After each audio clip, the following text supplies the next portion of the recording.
Hi hello எல்லோரும் எப்படி இருக்கீங்க? Welcome to my channel. இன்றைக்கி ஒரு டே இன் மை லைஃப் vlog தான் உங்கள் கூட ஷேர் பண்ணிக்க போகிறேன். மார்னிங் பிரேக்ஃபாஸ்ட்லேருந்து ஸ்டார்ட் பண்ணலாம். பிரேக்ஃபாஸ்ட்டுக்கு வந்து பார்த்திங்கன்னா பூரி, அதுக்கப்புறம் உருளைக்கிழங்கு மசாலா தான் வந்து பண்ணலான்னு எல்லாமே ரெடி பண்ணிகிட்ருக்கேன்.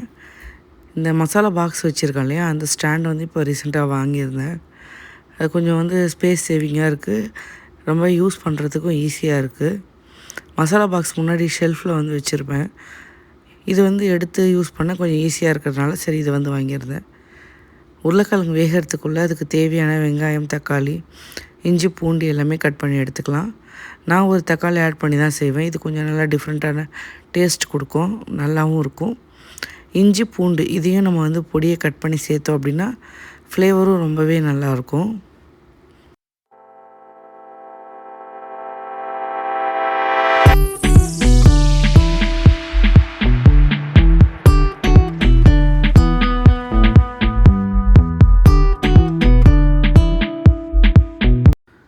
இஞ்சிலாம் முடிஞ்ச அளவுக்கு நம்ம எல்லாத்துலேயுமே சேர்க்கலாம்.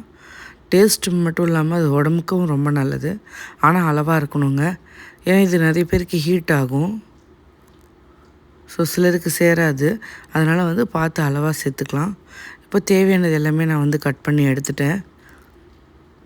வெங்காயம், ஒரு தக்காளி, பச்சை மிளகாய், பூண்டு, இஞ்சி எல்லாமே நம்ம வந்து கட் பண்ணி ரெடி எடுத்தாச்சு. மாவும் வந்து பிசைஞ்சு எடுத்துக்கலாம். பூரிக்கு வந்து ஒரு 10 நிமிஷம் முன்னாடி நம்ம மாவு பிசைஞ்சோம் அப்படின்னா நல்லா ஃப்ளஃபியாக வரும். அது மட்டும் இல்லாமல் இந்த கிறிஸ்பினஸ்ஸும் உங்களுக்கு இருக்கும். இந்த மாதிரி நல்லா அழுத்தம் கொடுத்து நம்ம மாவு பிசையணும். அதுக்கப்புறமா நம்ம இது மாதிரி நல்லா தட்டியும் எடுத்துக்கலாங்க. சப்பாத்திக்கு இன்னும் கொஞ்சம் தண்ணி சேர்த்து சாஃப்டாக நம்ம வந்து பிசையலாம். பூரிக்கு இந்த அளவுக்கு கொஞ்சம் டைட்னஸ் இருந்தால் தான் நல்லா வரும்.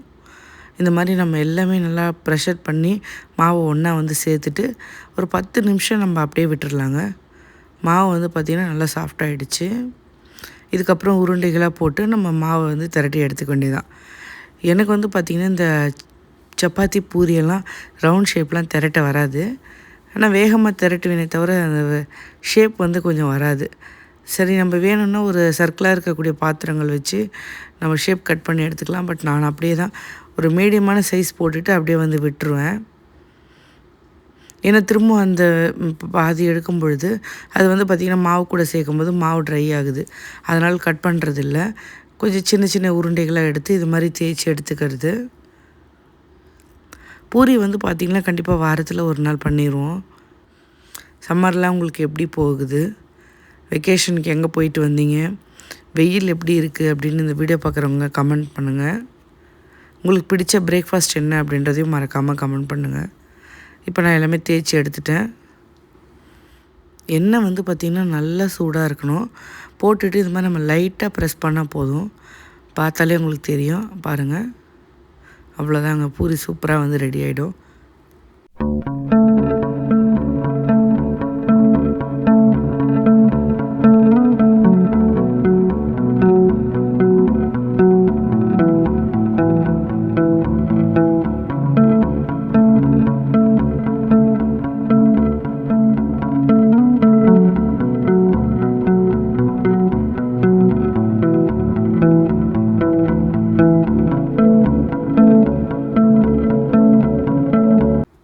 பூரி எல்லாமே போட்டு எடுத்துட்டேன்.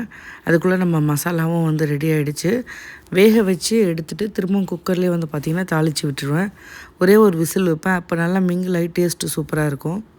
குக்கர்லேயே வந்து தாளித்து விடுறதுனால டேஸ்ட்டு உருளைக்கிழங்கு எல்லாமே நல்லா வந்து உப்பு காரம்லாம் நல்லா வந்து கரெக்டாக இருக்கும். இப்போ இந்த கன்சிஸ்டன்சி இருக்குது. கொஞ்சம் நேரத்தில் வந்து பார்த்திங்கன்னா கரெக்டாக திக்காகிரும். பூரி, அதுக்கப்புறம் மசாலா பார்க்கவே ரொம்ப நல்லாயிருக்கு. பிரேக்ஃபாஸ்ட் எல்லாம் சாப்பிட்டு முடிச்சுட்டு பசங்க வந்து ரொம்ப நாளாகவே மயிலாப்பூரில் வந்து அந்த மினி துபாய்னு ஒரு ஷாப் இருக்குது, கனி கலெக்ஷன்ஸ், அதுக்கு போகணும் அப்படின்னு கேட்டுகிட்டே இருந்தாங்க. சரி இன்றைக்கி வந்து போயிட்டு வரலாம் அப்படின்ட்டு அதுக்காக தான் வந்து ரெடி ஆகிட்ருக்கோம். கொஞ்சம் சோகமாக இருந்தாங்க. சின்னவன் எப்போவுமே என்னென்னா அவள் கொஞ்சம் வந்து அடம் பிடிக்கிற குணம் அவளுக்கு. கொஞ்சம் செல்லமாக இது பண்ணதுனால பெரியவ வந்து சொல்கிறத புரிஞ்சிக்கக்கூடியவ தான். ஒரு வழியாக சமாதானப்படுத்தி சிரிக்க வச்சு தலைவாரி விட்டாச்சு. நானும் ரெடி ஆகிட்டேன். மேட்லாம் நைட்டே ஊற போட்டிருந்தேன். வீக்லி ஒன்ஸ் கண்டிப்பாக நம்ம வந்து பார்த்திங்கன்னா மேட்ஸ்லாம் சேஞ்ச் பண்ணணும். அதுவும் நம்ம வந்து நாய்க்குட்டி வச்சுருக்கிறதுனால கண்டிப்பாக வந்து சேஞ்ச் பண்ணுறது ரொம்ப நல்லது. நைட்டே எல்லாமே பேக்கிங் சோடாவை சேர்த்து ஊற போட்டுருவேன். அதையும் வந்து துவைச்சி காய போட்டுட்டேன். இன்னுமே வந்து பார்த்திங்கன்னா அவங்க கோவமாக இருக்காங்க. 2 பேரும் வந்து பார்த்திங்கன்னா சண்டை போட்டுக்கிறாங்க. எப்படி தான் சமாளிக்கிறதுன்னு தெரியல. சின்ன சின்ன விஷயங்களுக்கு வந்து சண்டை தான். அதுக்கடுத்து அவங்கள வந்து சேர்த்து அது சமாதானப்படுத்திட்டு நான் வந்து பார்த்திங்கன்னா சரி பாத்திரம்லாம் வந்து தேய்ச்சி வச்சுருந்தாங்க ஹெல்ப்புக்கு வரவங்க. அதெல்லாம் எடுத்து அந்த இடத்துல வச்சிடலான்னு பார்த்தேன். அதுக்குள்ளே பார்த்திங்கன்னா இன்னொரு சண்டை. இப்படி தான் வந்து பார்த்திங்கன்னா என்னோடய சம்மர் ஹாலிடேஸ் வந்து போயிட்டுருக்குங்க. ஒரே ஜெண்டரில் இருக்காங்க. ஆனால் இப்படி சண்டை போட்டுக்கிறது நாங்களாம் வந்து பார்த்திங்கன்னா அப்படிலாம் இல்லவே இல்லை. நானும் என் தங்கச்சியெல்லாம் ரொம்ப அதிகமாக நாங்கள் சண்டைலாம் போட்டதே இல்லை. எனக்கு ஞாபகம் இருந்து கேட்டால் கொடுத்துருவோம். ஆனால் இப்போ இருக்க பசங்க வந்து எதனாலன்னு தெரியல. அவங்க 2 பேருக்குமே வந்து பார்த்திங்கன்னா ஏஜ் கேப்பும் ஒரு 4 இயர்ஸ் தான். ஆனால் 2 பேருக்குமே நல்ல அஃபெக்ஷன் இருக்குது. பொருள் அப்படின்னு ஏதாவது ஒன்று வரும்பொழுது அதில் வந்து பார்த்திங்கன்னா அவங்க அதை இன்னும் விட்டு கொடுக்கணுன்றது 2 பேருக்கும் நம்ம எவ்வளோ சொன்னாலும் அது வந்து இன்னும் பழகலை. நான் இதெல்லாம் பண்ணிகிட்டே இருக்கிறதுக்குள்ளே நான் கேமரா வச்சதையும் வேறு மறந்துட்டேன். அதுக்குள்ளே பார்த்திங்கன்னா அங்கே ஒரு சண்டை நடந்துகிட்ருக்கு. சத்தம் கேட்டுகிட்டே இருந்துச்சு. திரும்பி பார்த்தா அப்பயும் அமைதியாகலை. பாப்பா வந்து அது எனக்கே வந்து கோவம் வந்துருச்சு. அமைதியாக இருங்க அப்படின்லாம் கேட்கல. அதுக்கப்புறம் அவங்கள இது பண்ணி சமாதானப்படுத்திட்டு கேமராவும் வந்து ஆஃப் பண்ணி விட்டுட்டு நானும் வந்து பார்த்திங்கன்னா கிளம்பி கீழே வந்துட்டேங்க. சரி கேட்டுகிட்டே இருந்தாங்களே அப்படின்ட்டு கனி கலெக்ஷன்ஸ் வந்து கிளம்பியாச்சு.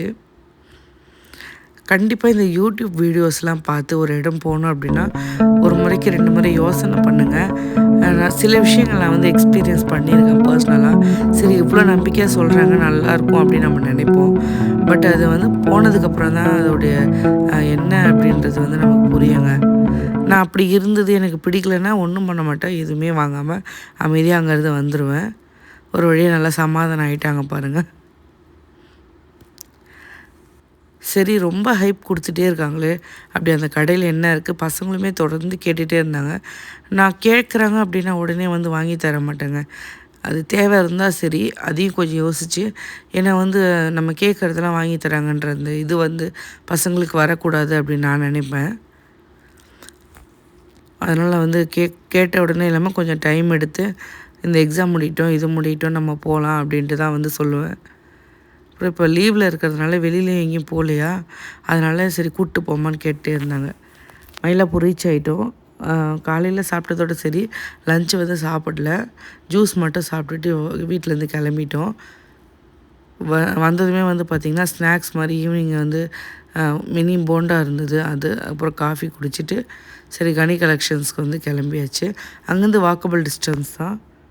கபாலீஸ்வரர் கோயிலோட கோபுரம் தரிசனம் பார்த்தாலே கோடி நன்மைன்னு சொல்லுவாங்க. சரி அதையும் பார்த்துட்டு அப்படியே வந்து நடந்து போயிட்டுருக்கோம். கடைக்கு போகிறோம் அப்படின்னோடனே ரொம்ப எக்ஸைட்மெண்ட் ஆகிட்டாங்க 2 பேருமே. அப்போ நல்லா ஒத்துமையாக இருப்பாங்க. அதுவும் இல்லாமல் கடையில் பொருட்கள் எடுக்கிறாங்களே அப்போ பார்த்திங்கன்னா அவ்வளோ ஒத்துமையாக இருப்பாங்க. ஆனால் வேறு எங்கேயாச்சும் நம்ம இருக்காங்க ஒரு புதுசாக ஆளுங்க இருக்காங்கன்னா பசங்க ரொம்ப நல்லா இருக்காங்க, எப்படி இவ்வளோ ஒத்துமையாக இருக்காங்க அப்படின்லாம் கேட்பாங்க. அதை நினைக்கும் பொழுது எனக்கு மனசுக்குள்ளே சிரிப்பாக வரும். ஆனாலும் வேறு வழி இல்லை, என்ன பண்ணுறது, ஆமாம் அப்படி தான் அப்படின்னு சொல்லிடுவேன். இது லேண்ட்மார்க் எங்கன்னா சரவணா பவன் இருக்குது, கபாலீஸ்வரர் கோயில் இருக்கு இல்லையாங்க, அதுக்கு மேலே தாங்க 2nd ஃப்ளோரில் தான் கன்னி கலெக்ஷன் வந்து இருக்குது. இங்கே வந்து பார்த்திங்கன்னா குழந்தைங்களுக்கு தேவையான ஸ்டேஷ்னரி ஐட்டம்ஸ், அதுக்கப்புறம் கொஞ்சம் வந்து பார்த்திங்கன்னா உங்களுக்கு அந்த டிஃப்ரெண்ட்டான ஐட்டம்லாம் வச்சுருக்காங்க. இப்போ ஒரு பென்சில் பாக்ஸ் அப்படின்னா அதில் கொஞ்சம் வெரைட்டிஸாக வச்சுருக்காங்க. அப்புறம் இது மாதிரி காஸ்மெட்டிக்ஸ்லாம் இருக்குது, கிச்சன் கேட்ஜெட்ஸும் இருக்குது, டிஃபன் பாக்ஸ், வாட்டர் பாட்டில்ஸ், இது மாதிரி நிறைய டிஃப்ரெண்ட்டான ஐட்டம்லாம் வந்து வச்சுருக்காங்க. ப்ரைஸ் வந்து எனக்கு கொஞ்சம் வந்து ப்ரைஸியாக இருக்க மாதிரி தான் தோணுது. ஆனால் ப்ராடக்ட்லாம் நல்ல குவாலிட்டியாக இருக்குது, வர்த்து தான் சொல்வேன். நல்லா வந்து பார்த்திங்கன்னா அந்த குவாலிட்டி வந்து பார்க்கும்போதே தெரியுது, அதுக்கேற்ற ப்ரைஸு இருக்குது. அப்புறம் அவங்களும் வந்து அவங்க ஆசை தீர எல்லாமே சுற்றி பார்த்து தேவையானது எல்லாமே எடுத்தாங்க. ரொம்ப சந்தோஷமாக இருந்தாங்க. ஒரு நிமிஷம் அந்த சந்திரமுகியாக மாறினாங்கன்னு சொல்லுவாங்களே, அந்த மாதிரி மாறி ரொம்ப சந்தோஷமாக இருந்தாங்க. இப்போ சின்னவளோட ஃபேஸை பாருங்களேன். இப்போ என்னென்னா பெரியவ வந்து ஒரு பாக்ஸ் எடுத்தா, சரி எடுத்துக்க சொல்லிட்டேன். இவள் ஆல்ரெடி ஒரு பாக்ஸ் வாங்கிட்டா, இருந்தாலும் எனக்கு ஒன்று வாங்கி கொடுமா அப்படின்ட்டு. இதே தாங்க, என்ன தான் பண்ண போகிறோன்னு தெரியல. ஒரு வழியாக சமாதானம் படுத்திட்டேன்.